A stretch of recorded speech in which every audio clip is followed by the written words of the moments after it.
Fast forward to 90 seconds. That's when the show will start in earnest. What's up, Snapjack? Let's rock and roll. Guess how I feel? A lot better than last week. Like, tremendously better. This is awesome. I feel great. Look at this. All right, let's rock and roll. We're going to start in just over 60 seconds. What's up, Joe? Speaking of Joe, let me take a sip of coffee. Basketball is back this weekend, baby. What precisely are you talking about? What am I missing? What's up, Prime? Basketball is back this weekend. What specifically? It's not college, is it? Training camp doesn't open for another month. What am I missing? I must be missing something. There must be something here that, yo, what is up, brother? I must be missing something here. Basketball starts this weekend. College? No, it's not college. Oh, I love that 24-hour. Oh, football starts. Okay, yes, all right. Big difference. I'm like, what am I missing? Oh, there's got to be something. Oh, brother, I am feeling so much better. So much better. I mean, night and day. Whew. I'm so sorry I tried to run a show. No, you're good, brother. You're good. Oh, what time? Okay, we got 10 seconds. We're going to start in 10 seconds. Yes, sir. New background. Loving it. I love that old one, but this one's sweet. So, it's been 90 seconds, so welcome to Valley of the Suns Live, the weekly edition. My name is Adam Maines. I'm your host. I'm your site editor. I'm your friend in the sun. And yes, let us all now take a moment of silence to remember all the wonderful things that Manu Ginobili did for the... Oh, forget it. I'm so glad he's gone. Why don't we just start it going? Please heart, please like, please retweet. We're live on Twitter. We're live on Periscope. We're live on YouTube. We're live on Facebook. We're probably live on the moon. If you really needed to get a signal, you could watch the show on the moon. And who wouldn't? This is the only place in the world where you can talk Phoenix Suns basketball live anywhere in the universe, truthfully. So, yeah, let's just open up. Okay, Manu Ginobili is retiring. Exactly. Thank you for running my vibes in the 20th. It's Hall of Famer, I guess. I mean, they're saying, definitely a Hall of Famer because of his... European and his world play. What's the word? It's more than just his NBA play. His world play. He's won more world championships than any player in history. Something to that effect. I heard this months ago, so I'm trying to pull that one from my deep memory banks. But it's like, all right, he's been in the league a long time.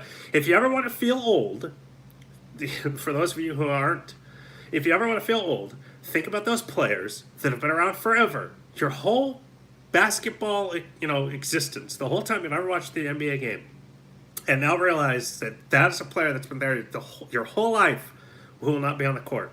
For me, honestly, it was Tim Duncan. Basketball, I started following in earnest in 1992. How do you feel about Zion and the chance the Suns get him? I'll bring that up in a second. Basketball, I started watching in 1992. And so, when Dominique Wilkins retired, that was a little weird. He was one of my all-time favorites, Barkley, that kind of thing. Next will probably be Dirk. Pau doesn't have that same impact as me as Dirk will have. But Parker, Parker didn't retire. Oh, Parker a year later. Well, Parker said he wanted to go back to San Antonio. I heard that a couple days ago. But to see Manu Ginobili, I mean, he's been in the league since, the late 90s, if I recall correctly. What year did he come in? Somebody might remember more quickly. Manu Ginobili... statistics. What year? Okay, no. Mine's got to be Jason Kidd. Oh, yeah. Mine was Jason Kidd for sure. Retiring. Yeah, so Manu came in, you're right. No, 02. Manu came in 02. So, I mean, he came in 10 years after I started watching, but still, I mean, he's now 40. It's so crazy. Those are kind of... When LeBron James retires, because LeBron James is only a few months older than me. He's a few months. I forget precisely. I'd have to look up his birthday. That will be weird. That will make me feel old. LeBron was the first player that when he entered the league, it made me realize, wow, if only I was athletic, I could be in the NBA right now. So certainly I am not. Oh, excuse me. I'm older than him. Why did I feel like he was older than me? No, I'm actually just over a year older than him. 11 months older than him. So, or no, I take that back. I'm 13 months older than him.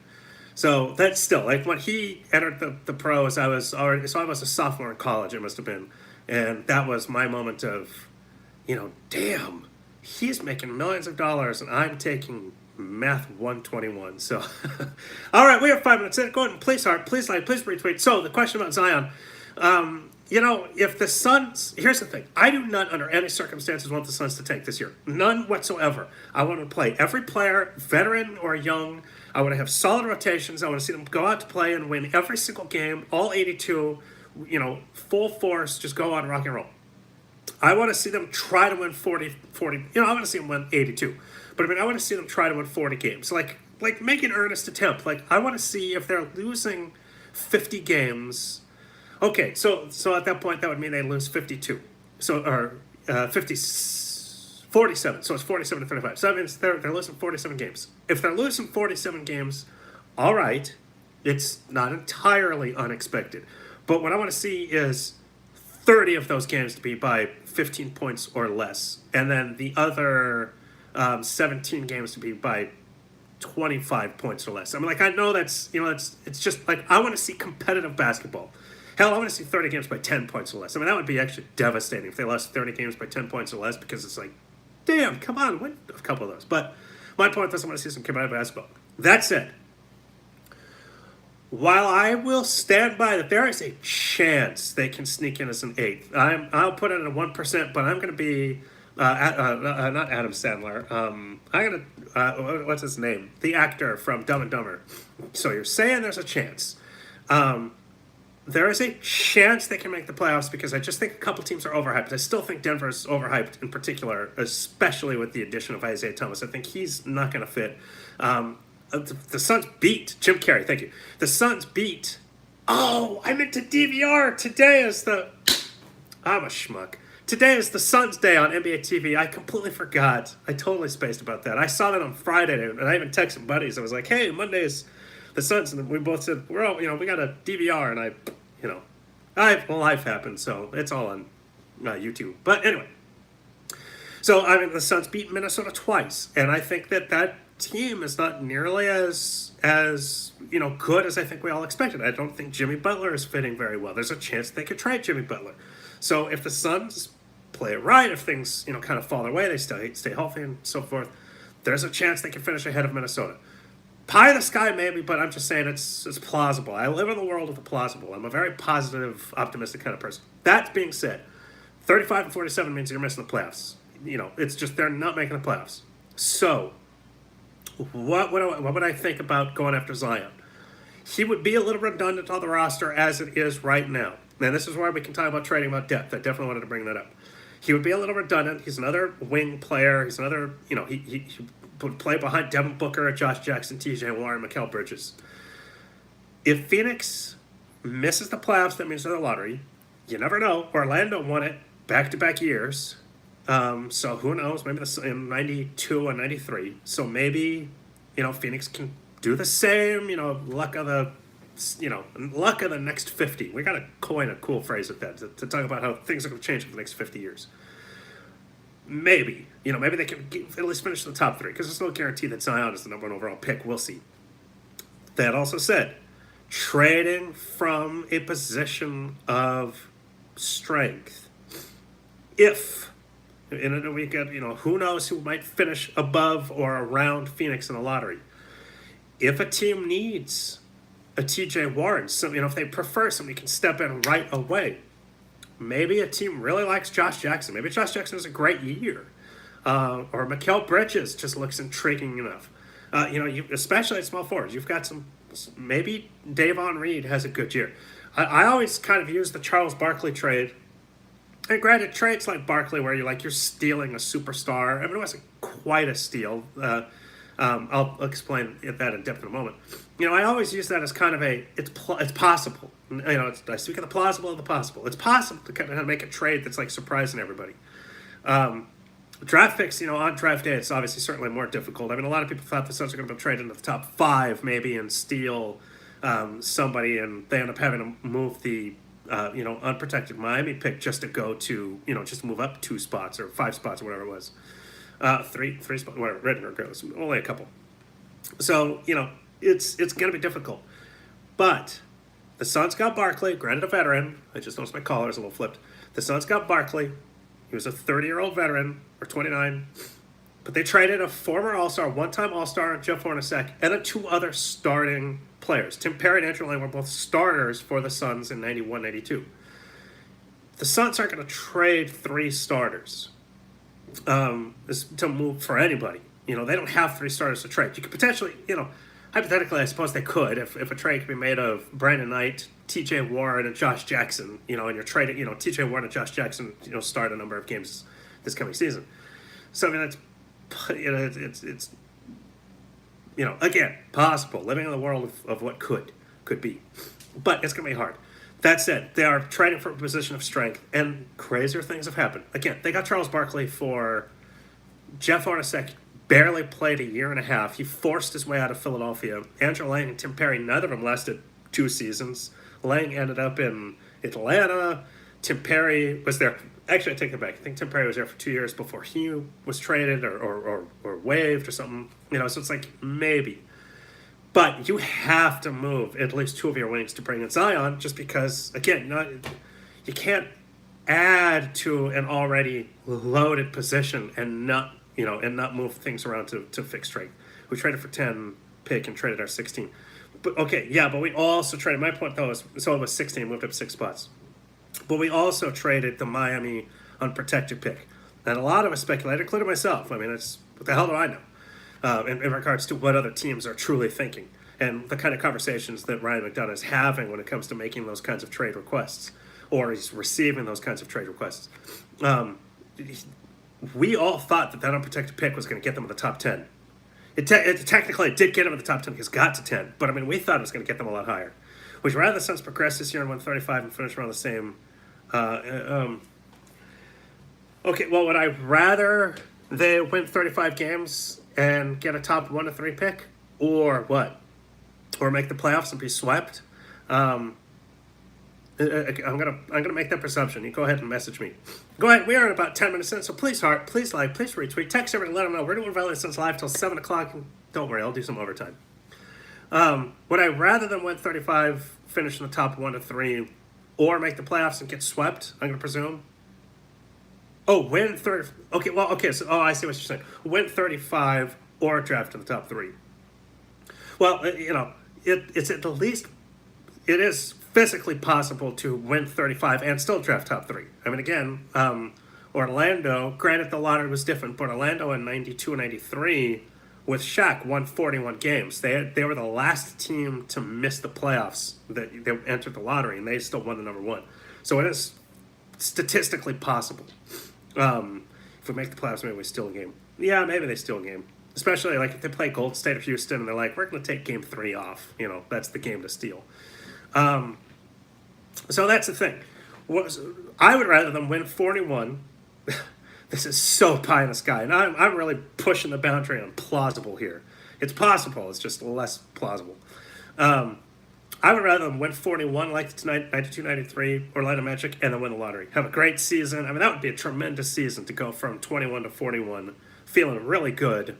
At that point, you're really, I mean, that means that both Ayton, I was about to say Shaq and Penny, that means that both Ayton and Booker had really good seasons. Josh Jackson had a good season. I mean, things really went their way if they're winning 41 games. So I would just 35 to 41. I would rather that. That being said, I wanted to win more games. I really do. I don't know enough about Zion. He's still only played in high school. We still got to see. I know he's played a couple games, but for Duke, some like exhibition kind of things. It is Duke, right? I want to see him play against his conference. I want to see him play out of conference games. I want to tournament. I want to just see. I just don't buy it. I don't buy the hype. I have a hard time buying the hype with a high school kid. Certainly worked out for LeBron James, but just saying. I would just rather win more games. I like the core that they've got, and certainly trades can bring in your next stars, and free agency can add depth. Who would you rather have become an all-star first? Booker. Booker deserves it. I would rather Booker be an all-star above Ayton just because Booker deserves it. All I've seen from him do is dunk. Yeah, which was Tim Perry. Tim Perry was known for his dunking, Who would you rather have? Oh, we got a bot there. Tim Perry's airplane mode. All I could do is dunk. Played a little defense, but all I could do is dunk. Gosh, how many dunkers have the Suns had? I mean, it's just... Okay. Oh, I love that question. Great question. Expectations for Sean Holmes. I expect him to be a serviceable backup that provides the kind of energy that Big Sauce provided. I mean, that's the kind of guy he is. He's like, I am blessed to be here, and I'm not going to waste my time in the NBA because it could be short lived. And I love that because who amongst us would not play that same way? If the Phoenix Suns called us right now and said, we need you to fill out this roster, you're going to work your ass off. You're going to work harder than Devin Booker because you're going to this is a blessing. Rashawn, hopefully even Booker thinks this too. Any one of them, Rashawn in particular though, should be thinking, I don't deserve to be here. So I must earn my time on this roster. I must earn my time on the court. And I think that not only is that what he's going to provide, but that's going to be a big boost. So in terms of statistics, I don't anymore. I don't think Big Sauce comes back because of Holmes. I hope that Big Sauce finds a team. I would have thought that he would have been signed at this point. So I just hope that he finds a team. We're 15 minutes in, so go ahead and please like, please retweet. Text your friends. Valley Suns live till 7 or more. So I just think that that's what he's going to provide. He's going to be very energetic. It's going to be a lot of fun. He's going to be a fan favorite. It's going to be a Big Sauce kind of fan favorite. I want to make the playoffs. Oh, shoot, it disappeared. I want to make the playoffs, but, say that again, he has a real Phoenix Suns player on his Insta bio. I don't know.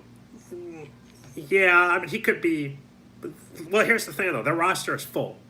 They don't have any more. In fact, I think somebody else still needs to be converted to a two-way player, if I recall correctly. There's something like that. But they have their roster set. I don't believe that they have any positions or any spots left. So they would have to move somebody, which is not out of the realm of possibility, certainly. Look at me. Today I'm just all about optimism. But what is Tyson Chandler's future? Finishes out the year and probably walks off in the sunset. We either need to waive one or give a two-way to someone. I want to be in the playoffs, but in order we need to develop quick. That's very true. KD or Dame to Phoenix. Dame first before KD. I just don't, and I say that because I don't think that KD leaves Golden State because we have ran into. Yeah, the team. Fortunately, the team is now more veteran laden, so that's going to help a lot. And especially if they don't bench anybody, it's going to help. Have we not waived Darrell Arthur? Well, no, he's still on the roster, so I'm not sure. If we do, I think our roster's set for one more two-way player. I want to make the playoffs. Gosh, those bots. What's up, Vic? Haven't seen you in a while, brother. And if I have, I'm sorry. This is the first time I've seen your name in a little bit. So he is still Darrell Arthur. I thought they waived him. I thought, you're right. I thought that was official. I thought they did officially. Maybe they haven't yet. Maybe there's something. Maybe they need to keep him on to spring training, till training camp, or maybe they want to keep him through training camp as just a camp body. I could have sworn that he had been waived. But no, there's nothing on Basketball Reference. So, brother, haven't yet for some reason. What teams do you think the Suns will sweep? Ooh. All right. How about this? It'll be easier if I just pull up. I can just kind of run through these very quickly. It's going to be all I fear. Sup, AZ Deuce? What's going on? Thank you for joining us, y'all. All right. I'm going to pull up some splits. Sweep the Nets for sure. Sweep Orlando for sure. Who do you see getting more playing time this season? Devin Reed or Mikal Bridges? I still don't have faith in... I don't think they sweep Sacramento. I still don't have faith in Devin Reed, but I do have hope now because of spring training. Hawks for sure. They're going to have... I have more hope that he can be something more than he was. What's up, brother? Than I had last year because of his summer league. Why can't I pull up splits? I think they'll sweep Detroit. I don't know. I kind of feel like, Detroit's still going to be tough. They at least have talent. They're just not great. I could see them splitting at home. Cleveland's going to be tough. Hopefully they sweep San Antonio. I don't think so. So Atlanta, they sweep. Brooklyn, they sweep. Chicago, they could sweep. They swept last year. Charlotte, they lost both games, but I bet they sweep this year. Dallas, they swept. I'm going to guess they don't sweep Dallas, but I'll bet they win the series 2-1. Denver, I think, is overrated. The Suns won 1 out of 3 against Denver. I'll bet they flip. I'll bet it's 2-1. They could definitely sweep the Knicks. It also depends on when do the Suns play New York? I'll have to pull up the schedule right now because Kristaps Porzingis, excuse me, doesn't come back until around February. Magic is absolutely my first. They sweep Orlando without a shadow of a doubt. I mean, like, I would be shocked. Are they both in December? I'm pulling up the schedule right now. Okay, New York, New York, New York, New York, New York. Oh, let me just find KNACKS. All right, so December 17th and March 6th. Okay, so December 17th is in New York, but that's still going to be pre-Porzingis. March 6th is in Phoenix. He'll be here, but they're probably still not going to be very good. So, I'll say sweep. If both of them were, especially the road game, were later in the year, I might say they split, but no, I'll say sweep. Okay, so Golden State, they get swept. Houston, they get swept. Indiana, they probably get swept. The Clippers swept the Suns. I'll bet that doesn't happen this year. I'll bet they split that. The Lakers won 3 out of 4 last year. I could see that happening again. Enes Kanter 8 on Twitter going to be fired. Oh, hell yeah, that's all. Yeah, I'll bet that Jared Dudley still chimes in. They were swept by Miami. I'll bet they split Miami. They're swept by Milwaukee. I could possibly see Indiana won't. Indiana's good. Do you think Ayton has the ability to become a knockdown shooter? It has the ability, but are they going to make that a part of his game? I'm not sure. I really do think that his presence will be best served in the post. You think the Lakers sweep the Suns? I actually wrote, if you guys didn't read it, check it out a couple days ago. I wrote that I could see it being plausible that the Suns beat LA and Golden State once. And I think the Suns would beat Golden State in their last game of the meeting. 3-1 Lakers. Yeah, I think I would predict that Golden State wins like 65 games. That said, they are now in the process. They are starting to get to the point where they're just so dominant. They are literally sleepwalking for the first 82 plus 4, 86 plus 4, 90. They're basically sleepwalking through their first 90 games. They really don't activate until they need to win a clinching game in the semifinals and then the conference finals and the NBA championship. So I could see them sleeping and resting a couple players against the Suns. The Suns pulling out a win. Late. Do you think Ariza and Jackson get the start of the wings over Warren? Yeah, I do think Jackson. I think Ariza is the starting power forward, and I think Jackson's the starting small forward. I read about that yesterday. It was the optimal starting lineup. And the reason I think that is because you've got 2 very good defenders in your starting rotation that can both play different parts of the game. So I think the Suns can win an early home game again in October against the Lakers. Yeah, and that's going to be exactly when the Lakers are going to be, really working through their stuff. I think we'll take that game at least because Lakers are neutral. Yes, exactly. They're always great games. Your optimal lineup, in my opinion, is Ariza. JJ, okay, yes, Jeremy, that is precisely what I said. Ariza at the 4, and he's a stretch 4. Good defensive player, stretch 4, perfect. And then JJ at the 3, slasher, also good defender. And then what it allows you to do is it takes the pressure off of Devin Booker playing defense because they've got 2 good defenders, tall, lanky defenders in Trevor Ariza and JJ in the starting lineup, which means that Booker playing the Warriors, now Booker has to worry about Klay Thompson, instead of Steph Curry and KD. Which is going to be incredibly difficult. But my point, though, is just that at least he's defending the 3rd best player. And on most teams, like take, Charlotte, Atlanta, Brooklyn, Chicago, those teams, he'll be defending a scrub for the most part. TJ, no. Okay, but now this is why it's fantastic to have TJ coming off the bench. Mikal will be off the bench. Bot, who is repeating somebody else. The reason having TJ Warren come off the bench is perfect is because you're allowed to keep. I think that Ryan may try to move Trey Jackson. Whew. Boy, you might be right. And the thing is that JJ probably has a high trade value, which means, like, let's say they trade, they have the 10th pick and they want to get Zion. Maybe they do trade, Josh Jackson and TJ Warren plus their pick in a package to move up. It's like, you're trading from a position of strength. But having TJ Warren coming off the bench means that between himself and Isaiah Cannon, now you've got offense off the bench. And you don't have to worry quite so much with the secondary unit playing a lot of defense. You can focus on offense with the secondary unit, which allows you to either maintain a lead or start to dig out of a hole that the starters, created, or at least were, unfortunate enough to have play, to suffer through when playing like the Warriors or Houston. So it provides way more depth. Trevor Ariza's impact defensively is going to be tremendous because think about it. He is a much better defender than both Dragan Bender and Marquise Chris. Boom. I would just right off the bat, he is a significant defensive improvement, a much more consistent three-point shooter, a much more prolific three-point shooter, more veteran savvy, smarter. No offense in terms of intelligence, both Dragan and Chris, but I mean just in terms of his time in the league, he's just a more intelligent, well understood player. And so we're going to see a significant impact in that starting lineup with Trevor Ariza playing at the 4. It's going to be an immediate significant impact. Does that mean the Suns will win at 50? No, it just means we're going to be like, what? I wish he has been here the last 2 years.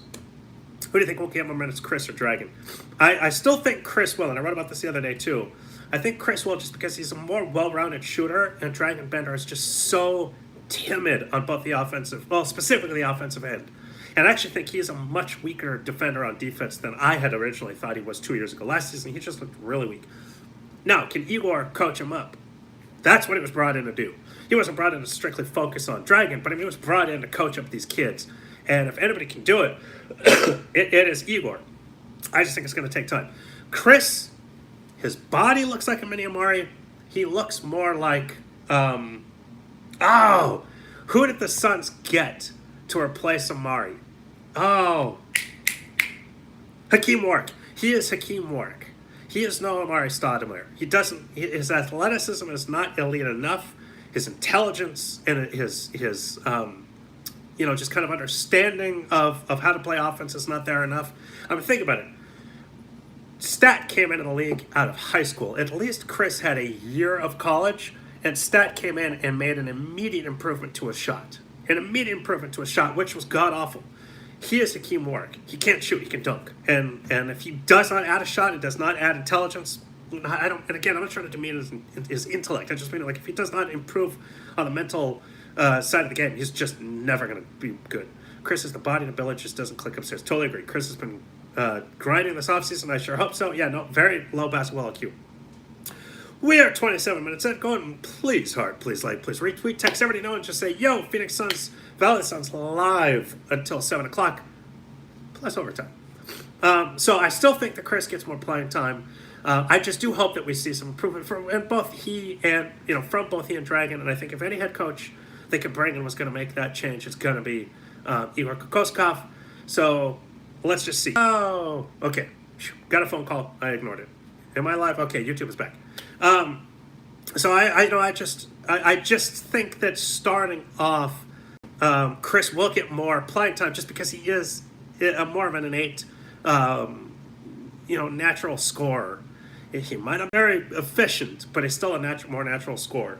So we'll see. I mean, I hope I'm wrong strictly because I hope that Bender's superior three-point shot continues to improve, and that his defense also improves. I mean, part of what made Dragan so enticing was that he could play defense, we thought. And so if that improves, that certainly helps. Do I see Elliot Colby getting that last two-way contract? Yes, I do. I don't think he's on the main roster for more than 20 games. What do you think is our missing piece to possibly make the postseason? Point guard. You bring in, I say you, if the Suns bring in a star point guard early, say November, it's probably too early, say December, January, they have a shot. They really have a shot. Dime makes this team they push. Kemba, okay, I just don't buy it. Kemba Walker is Eric Bledsoe 2.0. I would love to trade for D'Lo. Kemba Walker is Eric Bledsoe 2.0. And Eric Bledsoe couldn't get the Suns to playoffs. He couldn't even get them anywhere close. So that's just what I'm afraid of. I'm just afraid that Kemba Walker is, and plus his contract, he's going to be paid after this. He's an unrestricted free agent after this offseason. So you're running a risk there, and then you're running the risk of overpaying him immediately. The Dragan, but Dragic, he's got a player option for next season that is $19 million for a declining player. So, yeah, no more undersized point guards. I would love Dragic. I really would. I think he and Igor working with Dragan Bender, I think, that'd be a two-headed dragon. I think would be, a positive. It'd be a very big positive. That said, he's going to be making $18 million this year. Okay, fine. You know, if he were off the books, but he's got a player option for 19. He will never make 19 million a year again. He's going to take that. Bledsoe got us pretty close. Yeah, he did, but they still missed. Should the Suns target Ricky Rubio next offseason? I'd rather a star. I'd rather, would love Dragic. I would love Dragic as a transition point guard as well. I really would. The problem is, just again, 18 million this year, 19 million the following year. What if we trade Knight back to the Bucks for Middleton? Do the Bucks want Knight? I mean, and Middleton, isn't he like 27? Hold on. He's a little bit older. I mean, 25? How old is he? 20? No, he's 27. So it's like, would I like him? Yeah, but I'm just afraid you're getting him now. He's already at his peak. I'd like a guy. I'd be willing to trade a lot for Dame Dollar because his peak, he might already be at it, but his peak is just so much higher. I just don't see Middleton being. I see him stagnating, and it's like, okay, you're getting high. It's like, we know where he is. Absolutely need a star. What's our record for the first 15 games? 8-7. Absolutely need a star. Ryan probably needs a star player more than anyone. Pressure to win. Yeah, what is up, Arizona Sports Guru 602? What's up, brother? I haven't seen you in a while either. We're at 30 minutes in. Go ahead, please heart, please like, please retweet. Let me take a sip of my cold brew. Homemade, by the way. Love this stuff. Middleton is good, but our forward position would be crowded with him. Yeah. Oh, sorry. Now I know who that phone call was. So I'd go Dame Dollar. I would. I really would. I would trade Josh Jackson for him. Do I have a second favorite team? Honestly, I've always liked the Knicks from the 90s. I loved those Knicks-Bulls battles. And while I loved Jordan, I was always kind of gravitated to the Knicks. Who did beat them in the first 15? I threw that out there as being insanely optimistic. Where do our 8 come from?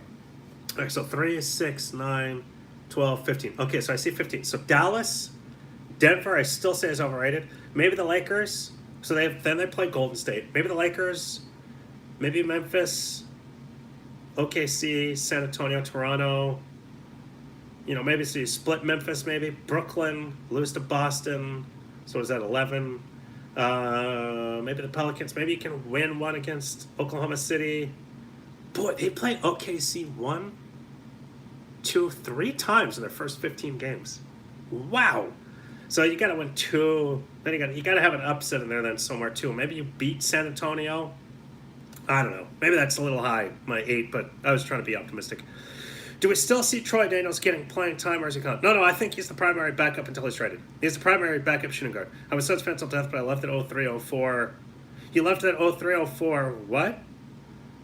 The trade? Call it now. That Bucks pick will absolutely be top 14. That means they're missing the playoffs. I would love that. I hope we keep trying. I hope so too. He's a 40% three-point shooter. How many minutes does McCall get? He probably averages 12. They need spacing. Yeah, not only do they need spacing, but he's a 40% three-point shooter. I mean, he's just the Pistons won the finals, yeah. Thoughts on Tim Thomas? I loved Tim, but I've heard him say he was lazy. Like, people said he was lazy, and then he took a ton of money to go to the Clippers. Bucks ain't missed the playoffs. No, Giannis is crazy good. Great players miss the playoffs on occasion. Come on. The Eastern Conference last year, what did they finish with? Hold on, I'll have the standings here in 5 seconds. They were 44-38 in a weak Eastern Conference. They were 7th. They were they were 5 games from missing the playoffs, but with them having Brook Lopez, might be a 5 seed, might be. They haven't improved their roster though. But they did add Brook. I thought Eric Bledsoe was gone. It just seemed like Eric Bledsoe was going to be traded, and then nothing. But again, I'll take it. I'll take Eric Bledsoe on that team because I think Bledsoe's overrated. Budenholzer. Okay, so here's the thing. So Budenholzer is a drag in the mud, slogging defensive head coach. That's probably an overstatement. I don't know. I'd be interested to see what he does with Jonas. Ayton's starting to remind me of a better offensive Drummond. Oh boy, I hope so. Hello, Bucks fans hate Bledsoe. You guys will probably remember, I loved Eric Bledsoe. I loved him as a player, but I just, the more, and might be a little bit of revisionist history, but he just was overrated. He did make Kyle Korver an all-star. No, admittedly. But Kyle Korver also shot 50% from three. Korver helped himself. That year, Korver shot, 50%, 49.2% from three. That's like, think about it. Korver only averaged 12.1 points. It's not like he averaged 20. And that 12.1 was just shy of his career high. His career high was 14.4 in 06-07, his last full year in Philly. And then he shoots, think about it. He shot with Utah 53.6%. Then moving forward, 41.5, 43.5, 45.7, 47.2, 49.2. Literally all his points were coming from three. Golden State would lose to us in the beginning because they start slow. I think that also ends. They will end slow too. They're gonna start to glide through the regular season. They're also gonna get to the point where they're like they did last year. They got to the point where we don't need the first seed, and they didn't. Now they almost lost if Chris Paul stayed healthy, but Josh Jackson bad summer league is concerning as much as I'd like to say it is, and I still don't think it is. We're in Phoenix, and also right now, better player, Gordon Dragic or Eric Bledsoe. Dragic was better than Bledsoe. I think Bledsoe is better than Dragic now. They're going to pull in 04 Lakers when they just weren't ready for the finals. Well, that team was disintegrating anyway. That was the last year that Shaq was there. That was the last year Phil Jackson was there. They weren't even in the finals in 03. They missed the finals, so they were disintegrating. Josh was trying too hard. Josh was trying hard. He was trying to be something he wasn't. He was playing with lesser talent. They weren't playing traditional offensive sets. There were a lot of things that allergies, that just made it difficult on Josh Jackson, really. We thought he was going to dominate the way Booker did, but remember, Booker is a shooter. Josh Jackson isn't a shooter yet. God willing, he will be because they need him to be. And truthfully, he needs to be an effective player in the league. But, supremely effective to kind of be that Clyde Drexler that Eddie Johnson was comparing him to so often. So Booker was able to just light everybody up, shoot a bunch of threes over guys that couldn't defend him, and then when he needed to, he just pump fake and boom, he drove it to the hole. Josh Jackson has to go to the hole, and then Josh Jackson was forcing shots up. He was trying to be a star. It just, I don't take a lot from it. Would I have preferred him to have gone out there and ran away with it and won the MVP? Yeah. Did I expect it? Yeah, but it probably wasn't fair of him. And again, lesser talent, new head coach, non-sets in an offense he wasn't used to, and then again, without the best players around him. So, I apologize. Keep sending stuff. I can't breathe all of a sudden. Oh, there we go. It's that time of year for me. So that's... I'm just truthfully not concerned. So we are 40 minutes in. Go ahead and please heart, please like, please retweet. If I could actually just for 5 seconds send out a PSA, I actually am a man of history, and I've started Arizona Sports, History of Arizona Sports on Twitter and Facebook. Go ahead and give me a follow. It's going to be a 12-month continually growing entity that I have some big plans for. But just go ahead and check it out. I make no money off of it. I'm doing it really just because I'm a historian. Arizona Sports History on Twitter and Facebook. Thoughts on 2K19? I will have that opening day. Prime D-Book. I can't freaking wait. I want to simulate so many seasons with DeAndre Ayton and Devin Booker together. I can't even tell you. I'm so stoked. I think if we go 8-7, like you said, for the first 15 games, it will be. And again, that would mean some. And I pulled that number out of my butt, but Prelude coming out on the 31st. Can't wait. Do I believe the Suns are superstar point guard away from being a championship contender? No. Thanks, AZ Deuce. I appreciate it. I appreciate that a lot. It's a lot of fun. I'm going in depth here. No, I don't think that. Let's say they brought in Dame Dollar right now, and their starting lineup was now Dame, Book, Mikal, Ariza, Ayton. That team is more competitive, but I don't, but they're still too young. Certainly, Mikal and Ayton being rookies, Dame and Book won't be able to carry them. Can they make a run at the playoffs? Yes. Does it make it easier for them? Which screen did I have? No, that's not it. Hold on. I had their schedule up here. I hope the Suns try to make a push for AD. Oh, gosh, they would have to trade so much. Suns are D'Lo and Cataway from championship. Well, they're a point guard. I mean, they've got Ayton. I mean, like, who would I rather? Karl Anthony Towns or DeAndre Ayton. I mean, right now Karl Anthony Towns is proven, but if they're even similar, even if Karl Anthony Towns remains better, but Ayton is still really, really good at 22 and 12 guy, or 22 and 10. I mean, it's like the difference I think will be negligible. It's going to be all about the talent around them. But let's say you got Dan Dollar at the trade deadline, which will be, I believe it's February 13th. It's around then. So now all of a sudden it's like you can beat Cleveland and Cleveland. You're going to beat Atlanta. You're going to beat Miami. You probably make a run at the Pelicans. You probably got a better shot against the Lakers late. You got a good shot against the Bucks. You're going to beat New York. You got a good shot against Portland. You then got Golden State in Golden State, and that's the one I think they can win even without a Damian Lillard type. You got a better shot against Utah. You're probably still going to lose to Houston. Again, you've got New Orleans there who are going to be vulnerable. You're going to beat Chicago. You probably beat Detroit. Both of those are at home. You're going to beat Sacramento. You got a better shot against Utah again. I'm not saying they're going to win both those games against the Jazz in 2 weeks, but or 10 days, but you got a shot, 12 days. You got a hell of a much better shot against Washington. You got a better shot against the Grizzlies. Cleveland again. Now that one's at home. Utah again. The Pelicans. Wow, they've got a lot of repetition at the end of the season. That's fascinating. And then on the road against Houston, and then on the road against Dallas. So you're going to win now a lot more of those games than maybe you did. That if they were competitive enough and they make a good little run, they've got a shot to upend Minnesota. They've got a shot to upend maybe Utah. You've got a shot to upend Portland, who I do think at that point you're if you've got Damian Lillard, you're beating Portland. If only the Suns had drafted Donovan Mitchell, says 29 other general managers. So it's like you've got those opportunities.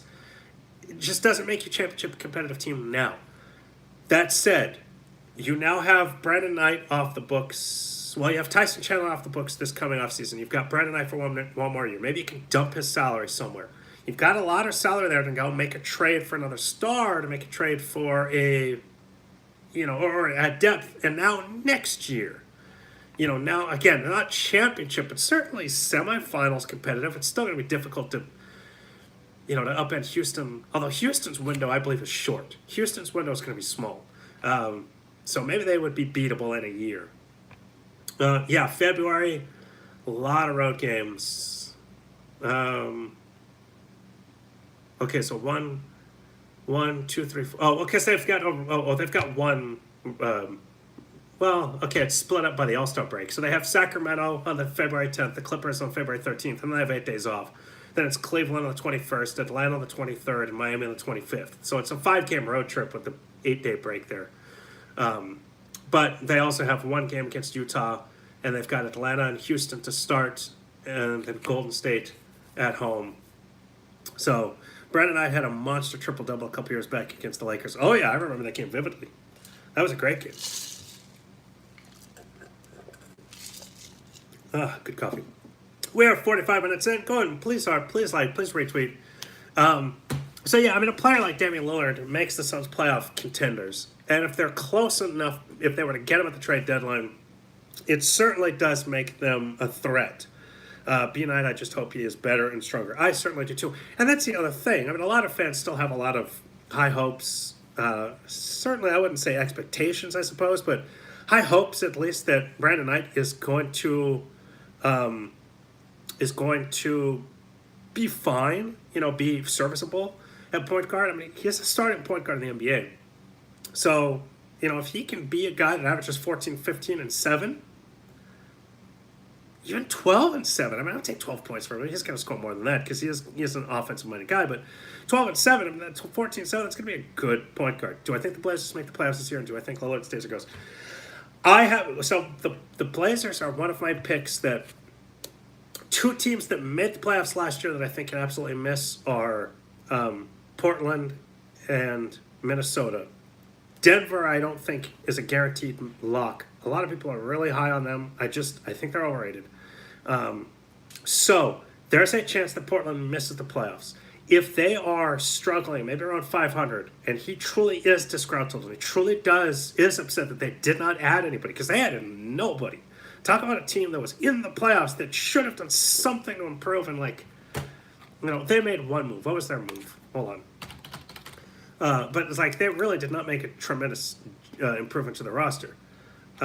If they struggle and Lillard just says, "Get me the hell out of here," he'd be a guy I think the Suns go after.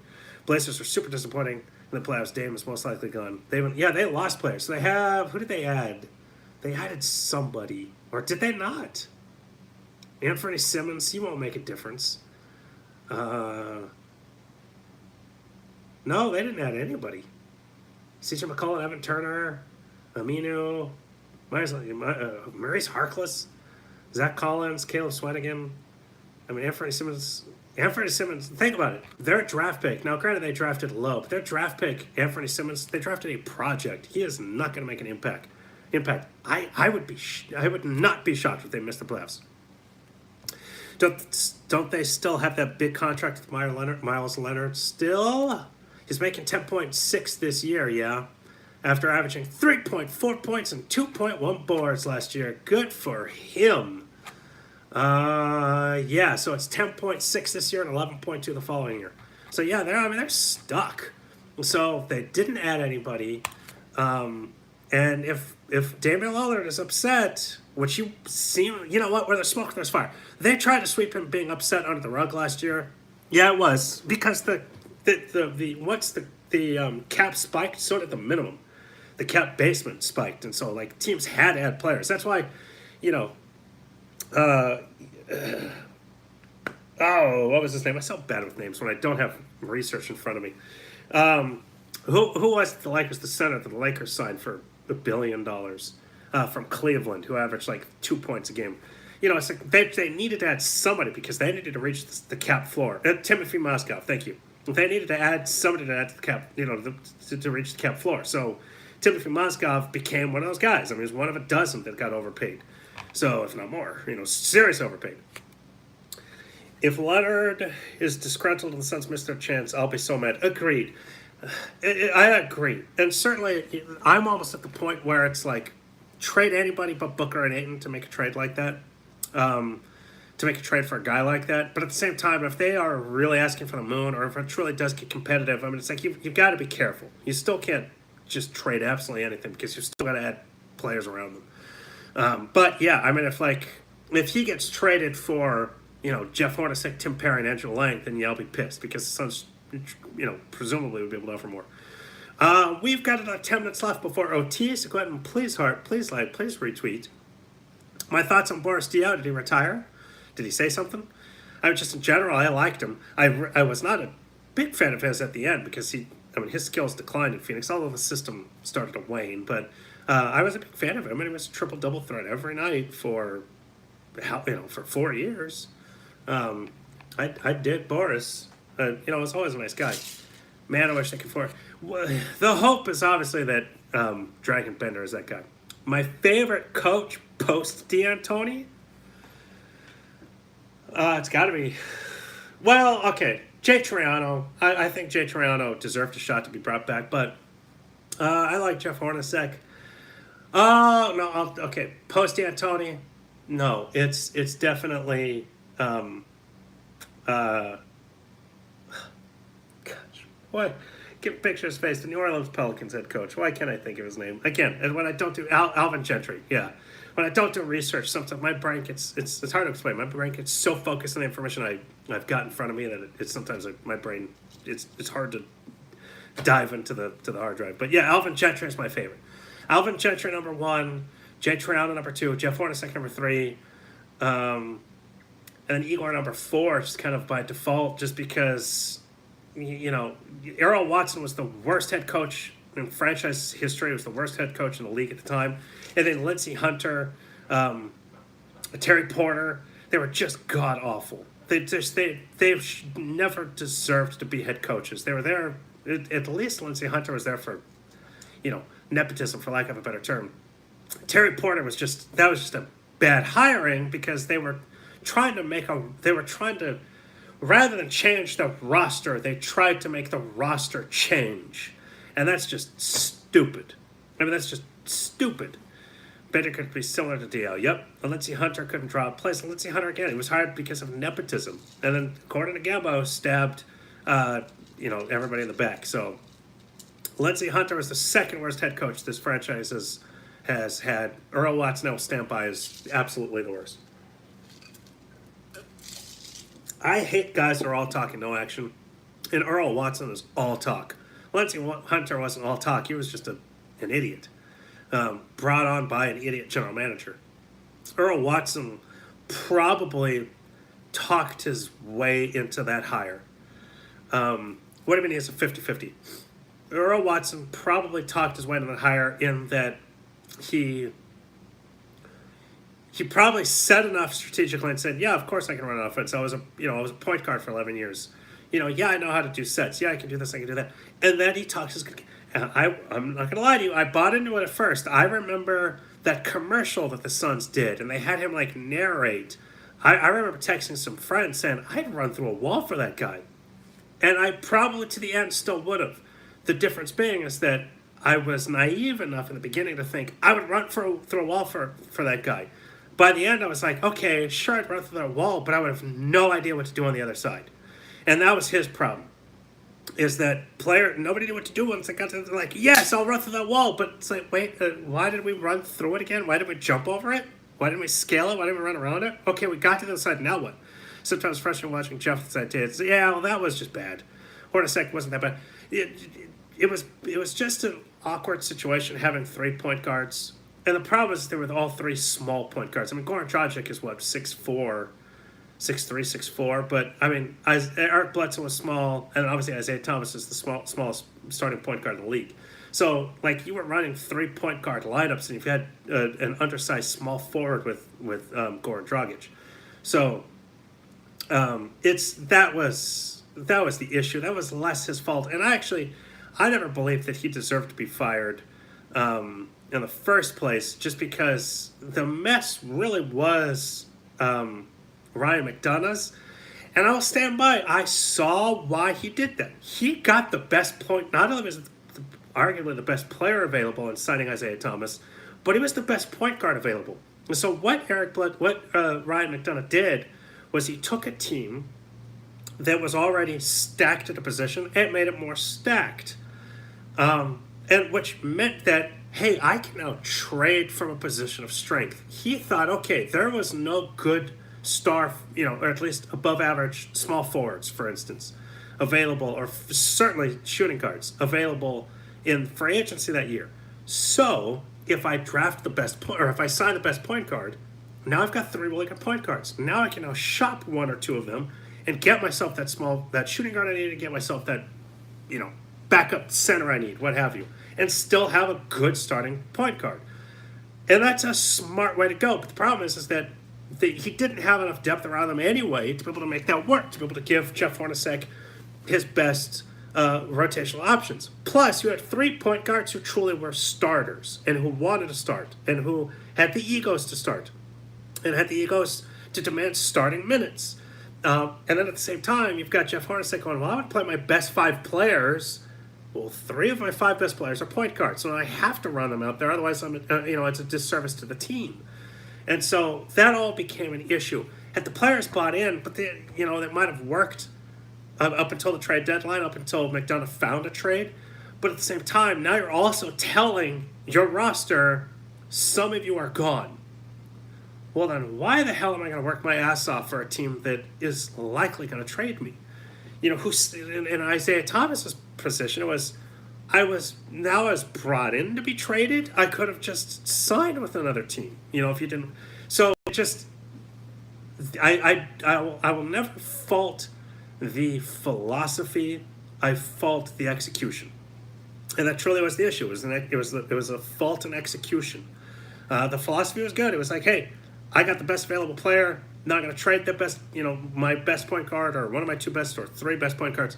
I'm going to trade them for players who can be, turned into depth, and fill in weaknesses on other spots in the starting lineup.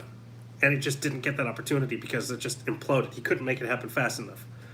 I remember trying to get hyped up for Danny Granger. Yes, I do too. Yeah, Danny Granger, man, that guy was a flash in the pan. Just so good for 2 years with Indiana, and then injuries just took his toll. I mean, Michael Redd, remember they had Michael Redd years ago? I mean, it was post-D'Antoni, but and it just was like, whoa, they got a guy who used to be great with Milwaukee, and just his injuries. Do I believe Igor could end up being our best coach since D'Antoni? If he makes the conference finals, then yes, because I still got to say Alvin Gentry was the best coach just because Gentry got to the conference finals a year after missing the playoffs, and with an aging Steve Nash. That said, the answer is yes. Yes, he can be because of the core they have in place and the fact that the core is young. As Ayton and Booker and Bridges and Jackson, presuming that those four stay around, as they mature and improve, the team by process is going to improve. So the team is just going to get better. So long as he's a competent head coach, which he just seems to be more than competent, he seems to be more than qualified. And he seems to be qualified on both ends, both offense and defense.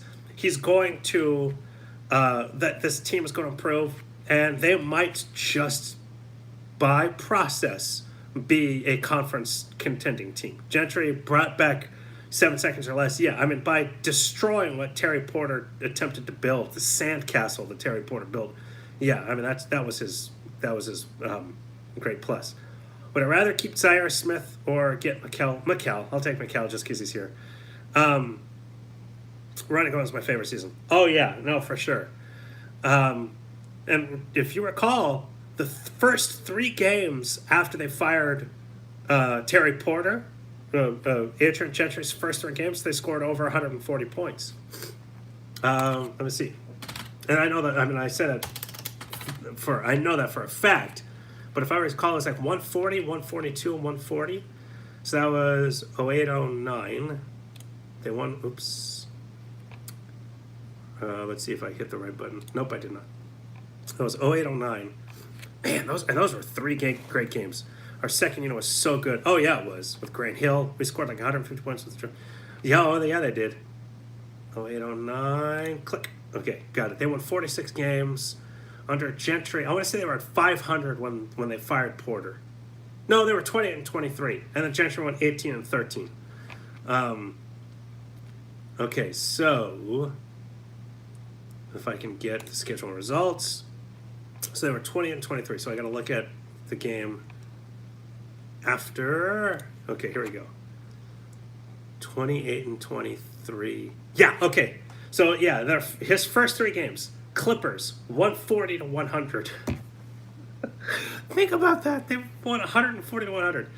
Then Clippers 142-119. Then OKC 140-118. Oh my gosh. Jason Richardson and Dudley really brought it back. Oh yeah. Yeah, that was. You're right. That depth was fantastic. Then the rest of the year, there was that Golden State game with Shaq, 154-130. The Suns won. I remember that game. And then the following year, the year they made the conference finals.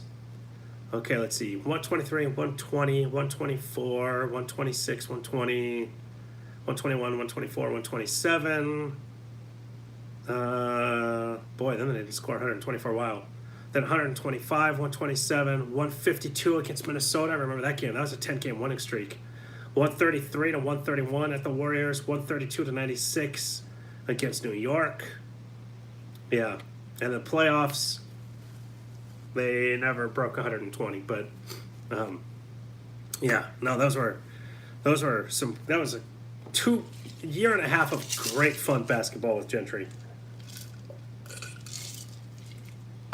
And then they got nothing for Amari Stoudemire and got nothing for Steve Nash. Although, think about it, they should have been in the finals. Game 5 against the Lakers, My only hope is we make the playoffs this year as Igor, great coach, great developer, offensive sensor. So me too. Kobe patting Gentry on that fadeaway still haunts me. Yeah. Well, excuse me. But don't forget. By the way, we are in overtime. We're officially out an hour. Go ahead, please like, please retweet. I'll go just single overtime today. Maybe I'll give you double. I'll let you know. We'll rapid fire. But if you recall, Game 5, it was that Kobe Bryant shot that he airballed that Ron Artest put back, but Kobe's foot was out of bounds, and they didn't review the play. Sorry.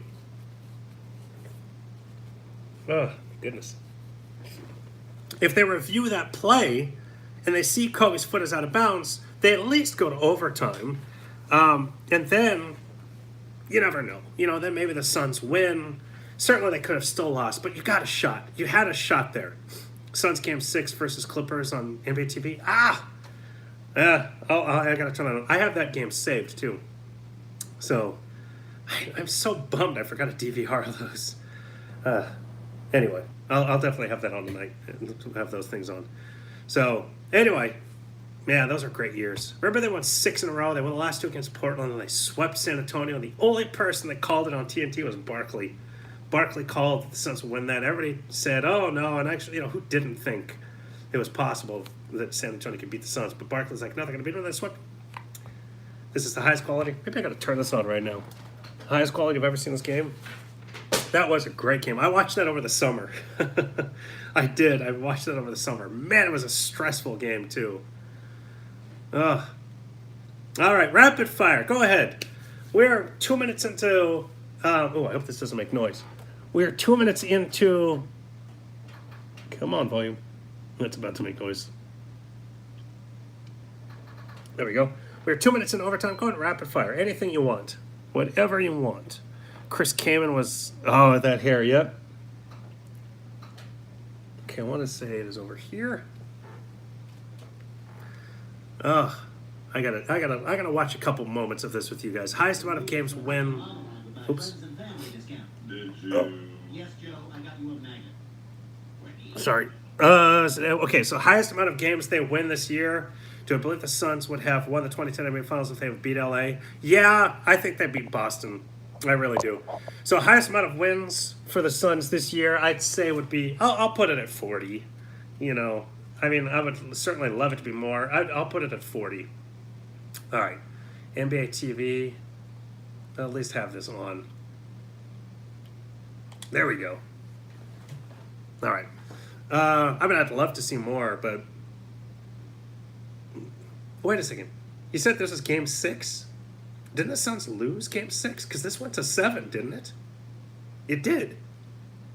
If everything goes well, yeah, I think 40 is a good number, too. So, wait, this has got to be Game 7 then, right? How do I get info? Does everybody get info? Suns and Clippers. Mine doesn't say. I'm watching with PlayStation View. This has to be like Game 7, because don't they lose Game 6? Maybe I'm wrong. Were the Clippers up 3-2? 6, it says we take a 3. But if they take a 3-2 lead, then this is Game 5. Right? So this was... Okay, I'm pulling it up right now. I'll have it in a moment just because... So this is the year that Stoudemire is out. 4 or 5 or 5. Yeah. So this was... Okay, so this is the second year of 7 seconds or less. Man, I wonder if Stoudemire had not got hurt. Clippers, Suns won 1, 2, 3, 4, 5. Yeah, the Suns won Game 5. Yeah, so this is Game 5. It goes to double overtime. Yeah, exactly. Totally. Because I thought that it went back and forth. It was the second time that the Suns had a series that went back and forth. All 7. The first one was the 93 Western Conference Finals against Seattle. It was the same setup. Win, loss, win, loss, win, loss, win. So, yeah, so this was Game 5, the double overtime. This is the Raja Bell 3 in the corner is what this is. So this was... Because Tim Thomas's 3 was against the Lakers. I've got all those up. So Tim Thomas's 3 is against the Lakers, and that was Game 5. No, that was Game 6. Because that was Game 6 that went to overtime. This was Raja Bell's 3. So anyway, go ahead. More rapid fire questions. I'll stay on for a couple minutes. I'll kind of watch and talk. Do I add people on PlayStation? I don't have PlayStation Online. I just have PlayStation View. I do my online gaming on the Xbox. So, I mean, the answer is I would. I don't. If anybody's got an Xbox One, you can look me up. But, and then right now I'm really only playing Fortnite. I'm waiting for NBA 2K to come out. I am going to buy Spider-Man for the PS4. Sean Marion was a beast in Game 5. 36 points, 20 boards. Ooh, I love box score reading. Yeah, they only played 7 players. The only players to come off the bench were Leandro Barbosa and James Jones. Sean Marion, 54 minutes. Raja Bell, 52 minutes. Steve Nash, 49 minutes. Tim Thomas, 45. Boris Diaw, 31. Leandro Barbosa, 40. James Jones, 16. Oh, gosh, that's so much fun. D'Antoni ran their legs into the ground. Nash, 17 points, 13 dimes. 2 block shots. Steve Nash led the team in block shots with 2. Hilarious.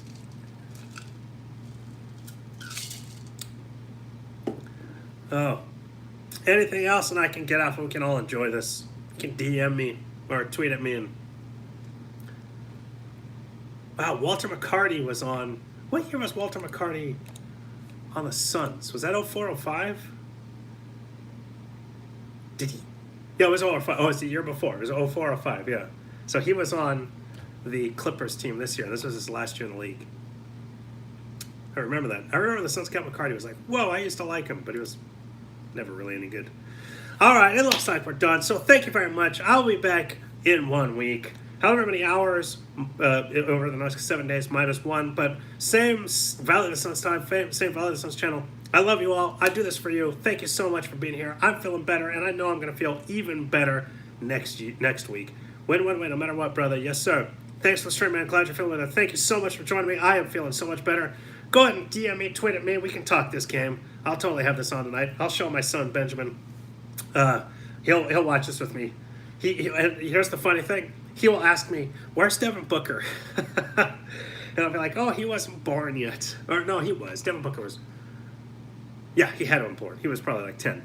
But I'll be like, no, he wasn't here yet. But anyway, I'll see you all in a week. Peace. Let's go Suns.